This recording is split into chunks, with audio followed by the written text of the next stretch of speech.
Hello दोस्तों, are के lunch point में एक बार फिर से आपका बहुत बहुत स्वागत है।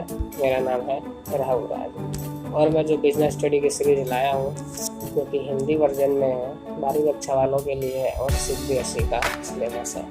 और ये वो बुक है जिससे मैं आपको पढ़ाता हूँ, जिसके राइटर RK सिंगला है। तो आज के इस वीडियो में मैं आपका चैप्टर 11 विपणन प्रबंध की एक्सरसाइज 11.2 के साथ हाजिर हूँ। अगर आपने इससे पहले की वीडियोस नहीं देखी है तो उसका लिंक आपको डिस्क्रिप्शन में मिलेगा, वहां से जाकर देख लें। और अगर आप नोट्स को लेना चाहते हैं तो उसका लिंक भी आपको डिस्क्रिप्शन में मिलेगा, वहां से जाकर नोट्स डाउनलोड कर सकते हैं। तो चलिए बिना देर के इस एक्सरसाइज को स्टार्ट करते हैं। तो आज की इस एक्सरसाइज 11.2 में हम विज्ञापन अवधारणा के बारे में जानेंगे, इसकी क्या भूमिका होती है और इसके क्या आक्षेपण होते हैं, यानी ऑब्जेक्शन क्या है इसके। ठीक है, तो स्टार्ट करते हैं और सबसे पहले जान लेते हैं कि विज्ञापन क्या होता है। वैसे विज्ञापन मैं आपको इससे पहले की एक्सरसाइज यानी 11.1 में भी बता चुका हूँ कि विज्ञापन क्या होता है। उसी के ऊपर मैंने आपको बताया था कि उनके ऊपर एक एक करके और चैप्टर आने वाले हैं आगे, तो ये वो चैप्टर है विज्ञापन के ऊपर। ठीक है, इसके बाद 2 एक्सरसाइज और हैं जिनमें आगे की 2 और आएंगी, तो ये विज्ञापन का है। तो चलिए इसमें विज्ञापन को समझ लेते हैं। तो इसका अभिप्राय संभावित उपभोक्ताओं को किसी विशेष उत्पाद अथवा सेवा तथा विचार की पर्याप्त जानकारी उपलब्ध करवाना है ताकि वे उसकी ओर आकर्षित हों और क्रय करने के लिए प्रेरित हों। ठीक है, पिछली एक्सरसाइज में मैंने आपको विज्ञापन के बारे में बताया था कि विज्ञापन वो प्रक्रिया होती है जिसमें वो विक्रेता अपने उत्पाद की जानकारी ग्राहकों तक पहुंचाता है और उनको खरीदने के लिए प्रेरित करता है। ठीक है, सेम वही परिभाषा यहाँ पर भी है, बस थोड़ा सा इसको बदल दिया गया है, थोड़े परिवर्तन इसके अंदर कर दिया गया है। ठीक है, तो इसका यहाँ पर क्या मतलब है कि विज्ञापन का मतलब संभावित उपभोक्ताओं को, जो मतलब अभी मतलब कि जो भी कंफ्यूज हैं कि इस प्रोडक्ट को ख़रीदा जाए या ना ख़रीदा जाए। ठीक है, मतलब संभावित है, वो खरीदने के लिए अभी मतलब पूरी तरीके से तैयार नहीं है, तो उनको किसी विशेष उत्पाद अथवा सेवा और विचार की पर्याप्त जानकारी देना। कोई उत्पाद है उसके बारे में और कोई सेवा हो तो उसके बारे में उनके विचारों की पर्याप्त जानकारी उनको देना ताकि वो उसकी ओर आकर्षित हो और उसको खरीदने के लिए प्रेरित हो। ठीक है, तो ये क्या है, विज्ञापन की ये परिभाषा है, ये विज्ञापन कहलाता है। तो अब देख लेते हैं विज्ञापन की विशेषताएं कौन कौन सी होती हैं। तो सबसे पहला है व्यय होना आवश्यक। ठीक है, उपभोक्ताओं को सूचना देने वाले का केवल वह प्रयास विज्ञापन कहलाता है जिस पर विक्रेता ने कुछ व्यय किया हो। ये यहाँ पर मिसप्रिंट हो गया, ये विज्ञान नहीं बल्कि विज्ञापन है। ठीक है, तो यहाँ पर इसका मतलब ये है कि उपभोक्ताओं को सूचना देने वाले का केवल वह प्रयास विज्ञापन कहलाता है जिस पर विक्रेता ने कुछ व्यय किया हो। मतलब कि विक्रेता अगर उपभोक्ता को सूचना देना चाहता है, ठीक है, तो उनको सूचना देने के लिए अगर उसने कुछ व्यय किया है तो वो विज्ञापन कहलाएगा। ठीक है, मतलब उपभोक्ताओं तक सूचना पहुंचाने के लिए अगर उसने कुछ खर्च किए, पैसे खर्च किए हैं, तो वो विज्ञापन कहलाएगा, अन्यथा नहीं कहलाएगा। ठीक है, क्योंकि जिस विज्ञापन पर खर्च नहीं होता वो विज्ञापन नहीं बल्कि प्रचार कहलाता है। ठीक है, क्योंकि जो होता है प्रचार उसमें कोई भी खर्चा नहीं होता और विज्ञापन में खर्चा व्यय होता है।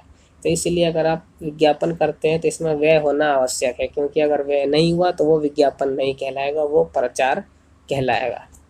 अगला है अव्यक्तिगत प्रस्तुतिकरण। विज्ञापन सूचनाओं का अव्यक्तिगत प्रस्तुतिकरण होता है। विज्ञापन के अव्यक्तिगत होते हुए भी यह उपभोक्ताओं को आकर्षित करने का एक महत्वपूर्ण माध्यम है। यह एक तरफी बात है, न कि संवाद। ठीक है, अव्यक्तिगत प्रस्तुतिकरण, इसका मतलब ये है कि जो विज्ञापन है वह एक अव्यक्तिगत प्रस्तुतिकरण है। ठीक है, इसमें कोई व्यक्ति नहीं होता जो कि इसको प्रस्तुत करे। ठीक है, ये अव्यक्तिगत होता है और ये अव्यक्तिगत होते हुए भी उपभोक्ताओं को, ग्राहकों को आकर्षित करता है। ठीक है, और ये एक तरफा है। एक तरफा इसलिए क्योंकि ये केवल अपनी इसके ऊपर जो भी होता है, जो भी प्रोडक्ट की इसमें जानकारी होती है वो खाली आपको बता देता है अपने बारे में, आपके राय विचारों को जानना नहीं चाहता, ना जानता है। ठीक है, तो आपकी बात को सुनता नहीं है, केवल ये अपनी बात आपको बताता है, तो ये इसलिए एक तरफा है। ठीक है, तो आगे चलते हैं। अगला है आपका तीव्र एवं सामूहिक संदेश वाहन। विज्ञापन संदेश वाहन का एक ऐसा माध्यम है जिसके द्वारा संदेश तीव्र गति से और लाखों लोगों तक पहुंच जाता है। अब जो संदेश वाहन विज्ञापन है एक ऐसा संदेशवाहन है जो कि एक समय पर अनेकों यानी लाखों लोगों तक पहुंचाता है। ठीक है, जिस संदेश को आप तीव्र गति से पहुंचाना चाहते हैं उसके लिए आप विज्ञापन माध्यम का प्रयोग कर सकते हैं, क्योंकि जो विज्ञापन माध्यम है ये एक समय पर लाखों करोड़ों लोगों तक आपके संदेश को पहुंचा सकता है और तीव्र गति से पहुंचा सकता है। तो अगला है आपका विज्ञापन प्रायोजक की पहचान।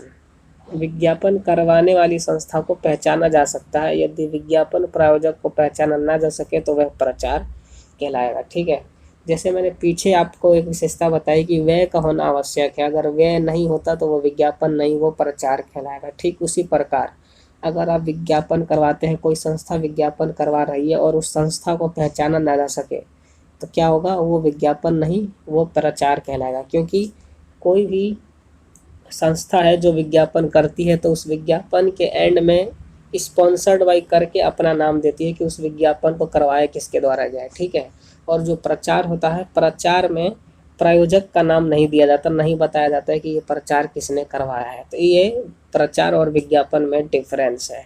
ठीक है, तो अगर विज्ञापन में विज्ञापन करवाने वाली संस्था का नाम या उसको नहीं पहचाना जाता कि किसने करवाया ये, तो वो विज्ञापन नहीं, वह प्रचार कहलाती है। ठीक है, तो यहाँ पर हमने इनकी विशेषताएं पढ़ ली। तो अब हम विज्ञापन की भूमिका देखने वाले हैं। ठीक है, सबसे पहले निर्माताओं के लिए महत्व, कि विज्ञापन का निर्माताओं के लिए क्या महत्व है। ठीक है, तो ग्राहकों की संतुष्टि और विश्वास में वृद्धि। विज्ञापन के माध्यम से निर्माता अपने नए उत्पादों की जानकारी संभावित उपभोक्ताओं तक पहुंचाते हैं। जानकारी प्राप्त करने के बाद ही लोग उन नए उत्पादों को खरीदने का मन बनाते हैं। तो सबसे पहला ये है कि जो निर्माता होते हैं वो विज्ञापन के माध्यम से अपने नए नए उत्पादों की जानकारी संभावित उपभोक्ताओं तक पहुंचाते हैं। ठीक है, इससे क्या होता है कि जो संभावित उपभोक्ता होते हैं वो उन जानकारियों को प्राप्त करते हैं, उसके बाद फिर वो नए नए उत्पादों के बारे में खरीदने के लिए प्रेरित होते हैं। ठीक है, तो इससे क्या होता है कि इससे ग्राहकों की संतुष्टि होती है और उनके विश्वास में वृद्धि होती है कि ये उत्पाद सही है, अच्छा है। ठीक है, तो इसलिए निर्माता ये विज्ञापन का प्रयोग करते हैं। आगे चलते हैं और दूसरा देख लेते हैं। तो अब है पुराने उत्पादों की मांग की वृद्धि में सहायक। विज्ञापन के माध्यम से निर्माता अपने पुराने उत्पादों की जानकारी लगातार लोगों को देते रहते हैं। परिणाम स्वरूप लोग उन उत्पादों व निर्माताओं से परिचित हो जाते हैं और फिर उत्पादों को खरीदने लगते हैं। अब क्या होता है कि विज्ञापन के माध्यम से जो निर्माता होते हैं वो अपने पुराने उत्पादों की जानकारी लोगों तक पहुंचाते हैं। इसके परिणाम स्वरूप क्या होता है कि जो ग्राहक होते हैं, जो उपभोक्ता होते हैं, वो उन उत्पादों और उन निर्माताओं से परिचित हो जाते हैं और उन्हें जानने लगते हैं। तो जानने के बाद क्या होता है कि फिर वो जो उपभोक्ता होते हैं वो उत्पादों को खरीदने लगते हैं, जिससे क्या होता है कि निर्माताओं के पुराने उत्पादों की मांग में वृद्धि हो जाती है। ठीक है, अगला है प्रतियोगिता का सामना करने में सहायक। विज्ञापन के माध्यम से निर्माता अपने उत्पादों को प्रतियोगी निर्माताओं के उत्पादों से बेहतर साबित करने का प्रयास करते हैं। यदि विज्ञापन सही ढंग से किया जाए तो इसमें सफलता प्राप्त की जा सकती है। ठीक है, अब क्या है कि विज्ञापन के माध्यम से जो निर्माता होते हैं वो अपने उत्पादों को, ठीक है, प्रतियोगी निर्माताओं के उत्पादों से बेहतर साबित करने का प्रयास करते हैं। मतलब कि जैसे दो संस्था हैं, ठीक है, और दोनों का प्रोडक्ट एक ही है, दोनों एक ही उत्पाद का उत्पादन करती हैं और मार्केटिंग करती हैं। तो क्या होता है कि जो दोनों कंपनियां होंगी वो दोनों ही एक दूसरे से अच्छा अपना प्रोडक्ट साबित करना चाहेंगी। वो कहेगा कि मेरा प्रोडक्ट अच्छा है और दूसरा कहेगा कि मेरा प्रोडक्ट अच्छा है, और दोनों ही अपने अपने एडवर्टाइजमेंट में अपने उत्पादों की तारीफ करेंगे, बेहतर साबित करने की कोशिश करेंगे। तो वो ऐसा करने में तभी सफल हो पाएंगे जब वो विज्ञापन सही ढंग से करेंगे। ठीक है, अगर वो विज्ञापन सही ढंग से करते हैं तो वो सफलता प्राप्त कर सकते हैं। तो अगला है बाजार क्षेत्र की वृद्धि में सहायक। विज्ञापन के माध्यम से निर्माता अपने उत्पाद की जानकारी दूर दूर तक फैले लोगों तक पहुंचा सकता है। जिन स्थानों पर व्यक्ति नहीं पहुंच सकता वहां विज्ञापन पहुंच जाता है, जिससे बाजार में वृद्धि होती है। ठीक है, विज्ञापन के माध्यम से निर्माता अपने उत्पाद की जानकारी दूर दूर तक फैला सकता है, जहां पर जिन स्थानों पर व्यक्ति नहीं पहुंच सकता उन जानकारी को पहुंचाने के लिए वहां भी विज्ञापन पहुंच जाता है, क्योंकि आज ऐसा कोई भी स्थान नहीं है जहां पर टीवी ना हो, रेडियो ना हो। ठीक है, और आपको पता है कि विज्ञापन के माध्यम टीवी, रेडियो, अखबार, ठीक है, पत्रिकाएं, ये सारी होती हैं जो कि हर स्थान पर उपलब्ध होती हैं। तो इससे क्या होता है कि उत्पाद की जानकारी हर जगह फैल जाती है, जिससे क्या होता है कि बाजार के क्षेत्र बढ़ जाते हैं, बड़े स्तर पर हो जाते हैं, वृद्धि इनमें हो जाती है, जिससे बाजार का क्षेत्र बड़ा हो जाता है। तो वहाँ पर हमने निर्माताओं के लिए विज्ञापन के महत्व देखे। अब हम यहाँ पर समाज के लिए विज्ञापन का महत्व देखेंगे। ठीक है, कि विज्ञापन का समाज के लिए क्या महत्व है। सबसे पहला, अधिक रोजगार बढ़ाने में सहायक। विज्ञापन से रोजगार के अधिकाधिक अवसर प्राप्त होते हैं। इसके द्वारा अनेक क्रियाएं की जाती हैं, जैसे नमूना तैयार करना, लेखन का काम यानी एंट्री का काम आदि।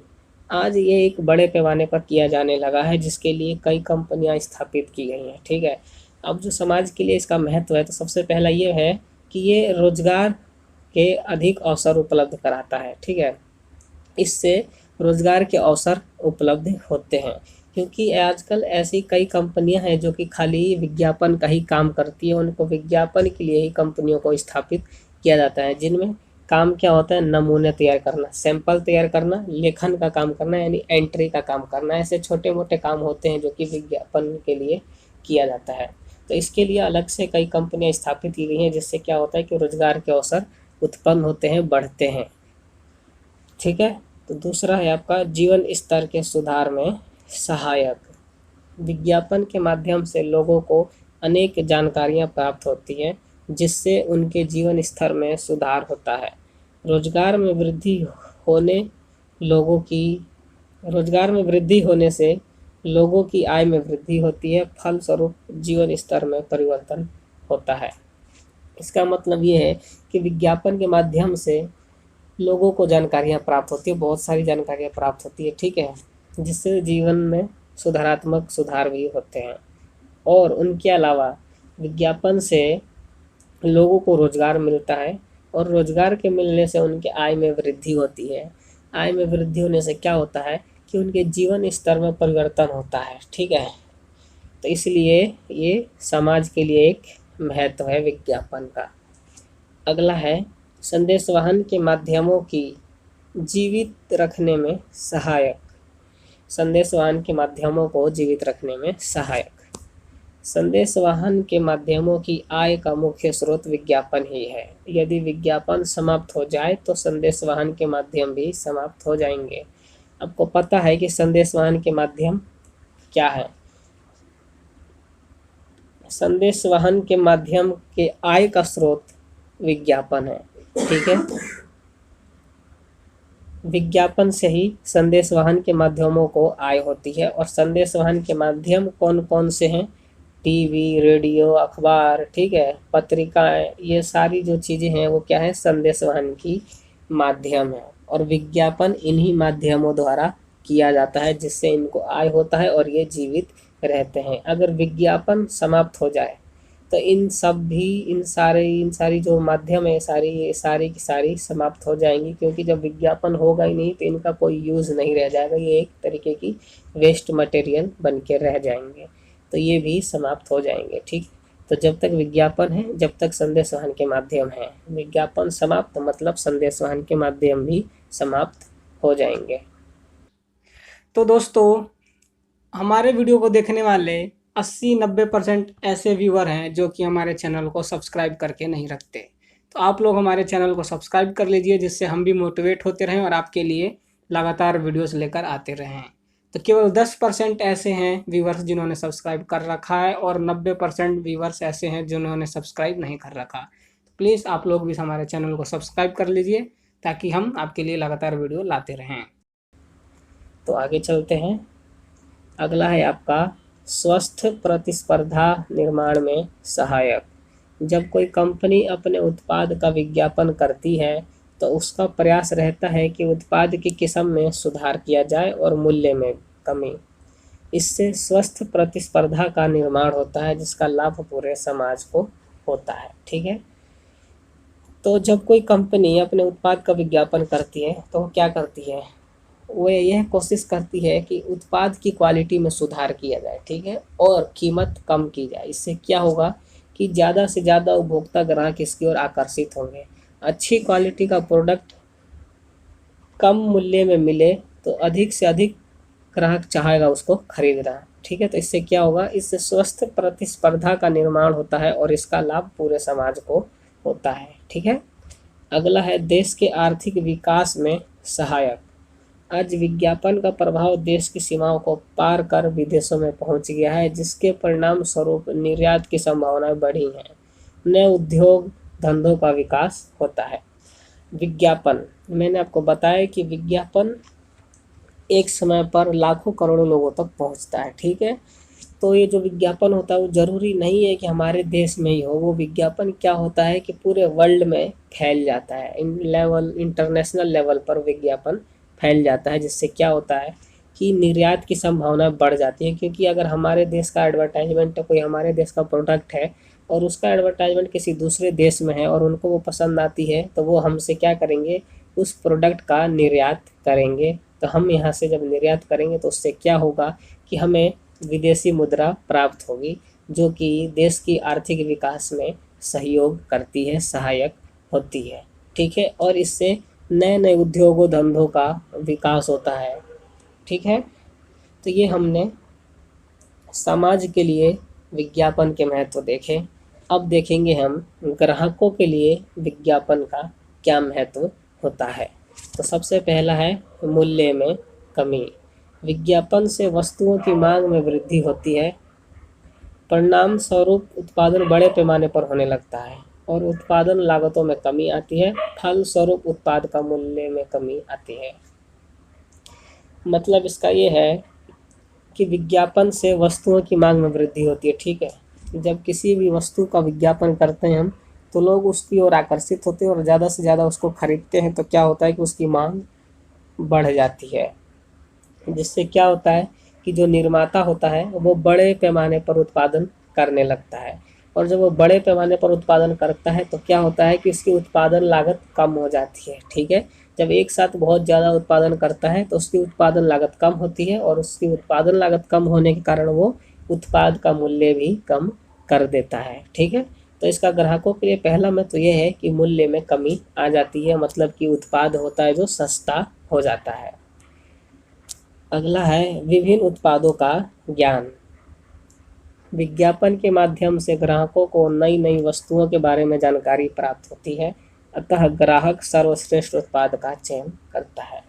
अब जो विज्ञापन है, इससे ग्राहकों को नई नई वस्तुओं के बारे में जानकारियाँ प्राप्त हो जाती हैं। तो अब ग्राहकों को पता होता है कि कौन सा उत्पाद है जो अच्छा है और कौन सा बेकार है, तो उनमें से वो सर्वश्रेष्ठ उत्पाद का चयन कर पाता है, ठीक है। अगला है शोषण का डर नहीं। विज्ञापन ग्राहकों को शिक्षित करने का काम करता है, जिससे ग्राहकों को शोषण का डर नहीं रहता। अब जो विज्ञापन है ये ग्राहकों को शिक्षित करता है, उत्पादों के बारे में अच्छी अच्छी जानकारियाँ, सारी जानकारियाँ उपलब्ध करवाता है, जिससे क्या होता है ग्राहक शिक्षित हो जाते हैं और उनको अपने शोषण का कोई भी डर नहीं रहता है। अगला है उत्पाद की किस्म में सुधार। उत्पादक के विज्ञापन का उद्देश्य ग्राहकों का विश्वास जीतना होता है, जिसके लिए उत्पाद की किस्म में सुधार करना आवश्यक हो जाता है। जब भी कोई उत्पादक विज्ञापन करता है तो उसका उद्देश्य ये होता है कि वो ग्राहकों का विश्वास जीत ले, ग्राहक उसके उत्पाद में विश्वास करें। तो ऐसा कब होगा, ऐसा तब होगा जब उत्पादक अपने प्रोडक्ट की क्वालिटी को सुधारे, उसकी क्वालिटी अच्छी हो उसके प्रोडक्ट की, तभी ग्राहक, क्योंकि जो ग्राहक होते हैं वो अच्छी क्वालिटी के प्रोडक्ट की तरफ आकर्षित होते हैं। तो अगर कोई भी उत्पादक अपने प्रोडक्ट की तरफ ग्राहकों को आकर्षित करना चाहता है तो उसके लिए उसको अपने प्रोडक्ट की क्वालिटी को अच्छा बेहतर बनाना होगा, ठीक है। तो ये हमने ग्राहकों के लिए विज्ञापन के महत्व देख लिए। अब देखेंगे विज्ञापन के विरुद्ध आक्षेप, ठीक है। मतलब कि विज्ञापन के ऊपर ऑब्जेक्शंस कौन कौन से हैं, कैसे ऑब्जेक्शंस हैं, ठीक है। तो सबसे पहला है लागतों में वृद्धि। विज्ञापन के लिए बहुत धन खर्च होता है, जिससे उत्पादन लागतों में वृद्धि होती है, जिसे उत्पादक उत्पाद के मूल्य में जोड़ देता है। अब जो इसका पहला ऑब्जेक्शन है वो ये है कि लागतों में वृद्धि होती है, ठीक है, क्योंकि आपको पता है कि विज्ञापन के लिए हमें धन खर्च करना पड़ता है, ठीक है, जिससे क्या होता है, उत्पादन लागतों की वृद्धि होती है। क्यों होती है? क्योंकि जो हमने विज्ञापन करने में धन खर्च किया है, तो वो जो धन खर्च हुआ है वो उत्पादक अपनी जेब से देगा नहीं, वो अपनी जेब से नहीं देता, ठीक है।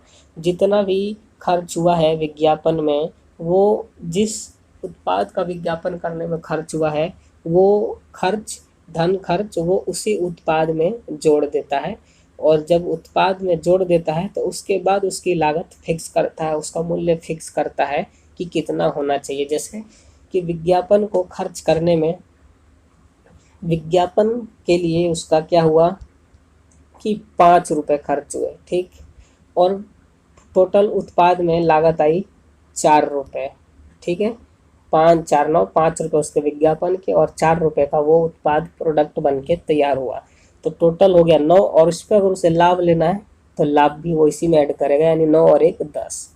तो अब जो वो प्रोडक्ट की प्राइस फिक्स करेगा वो 10 रुपये फिक्स करेगा, जिसमें कि उसकी एडवर्टाइजमेंट का खर्च भी ऐड हो रखा है और उसका प्रॉफिट भी ऐड हो रखा है।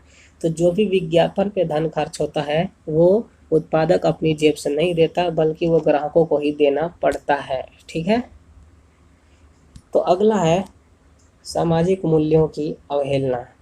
विज्ञापन लोगों को दिन में सपने दिखाता है, ठीक है, नए नए उत्पादों की चकाचौंध उन्हें परेशान करने लगती है, फलस्वरूप वो उन्हें खरीदने के लिए विवश हो जाते हैं, लेकिन धन के अभाव में उसे क्रय नहीं कर पाते, जो एक मानसिक अवहेलना, जो कि एक सामाजिक अवहेलना को दर्शाता है, ठीक है। अब क्या है कि यहाँ पर विज्ञापन सामाजिक मूल्यों की अवहेलना करता है। कैसे करता है कि विज्ञापन लोगों को दिन में सपने दिखाने जैसा काम करता है। कैसे? नए नए उत्पादों की चकाचौंध उन्हें परेशान करने लगती है। जब ग्राहक होता है नए नए उत्पादों को देखता है तो वो उसके चकाचौंध से परेशान होने लगता है, वो उसकी ओर आकर्षित हो जाता है, वो उसको खरीदने के लिए विवश हो जाता है, ठीक है। विज्ञापन में ऐसा दिखाया ही जाता है कि जो ग्राहक होता है वो उसकी ओर आकर्षित होता है और उसको खरीदने के लिए विवश हो जाता है, लेकिन क्या करे, वो खरीद नहीं पाता है क्योंकि उसके पास उतना धन नहीं होता उसको क्रय करने के लिए, ठीक है।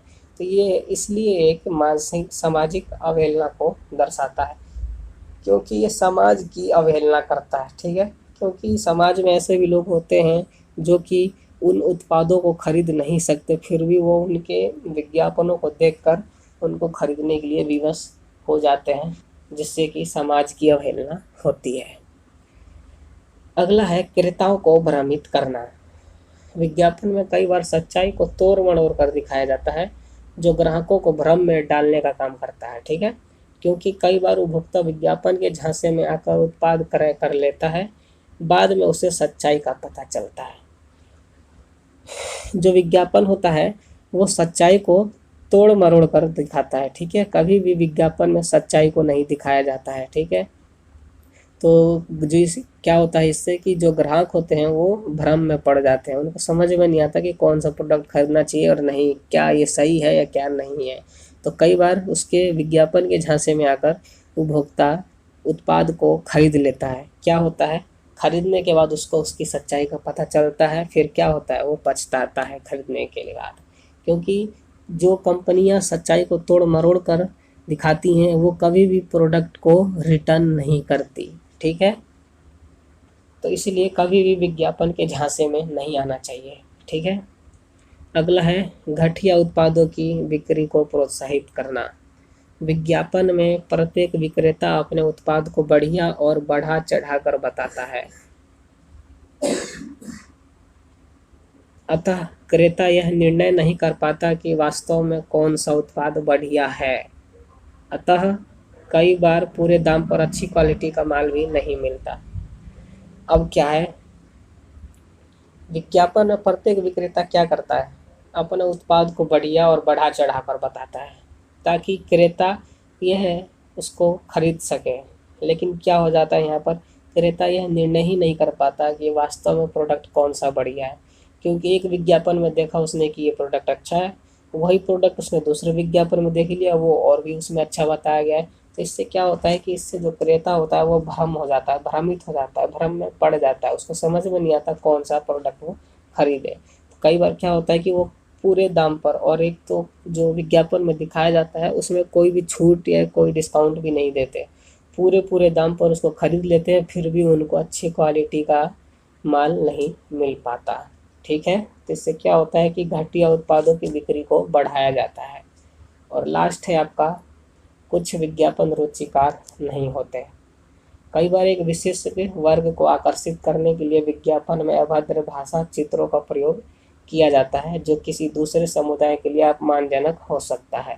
अतः कई विज्ञापन रुचिहीन होते हैं। ठीक है, कई विज्ञापन ऐसे होते हैं जिनमें ज़्यादातर लोग रुचि नहीं लेते। क्यों? क्योंकि वह किसी विशेष वर्ग को आकर्षित करने के लिए होता है, जिसके लिए अभद्र भाषा और चित्रों का प्रयोग किया जाता है। ठीक है, जो कि किसी दूसरे समुदाय के लिए अपमानजनक हो सकता है। ठीक है, आपने टीवी में बहुत सारे ऐड देखे होंगे, जैसे फेयर एंड लवली।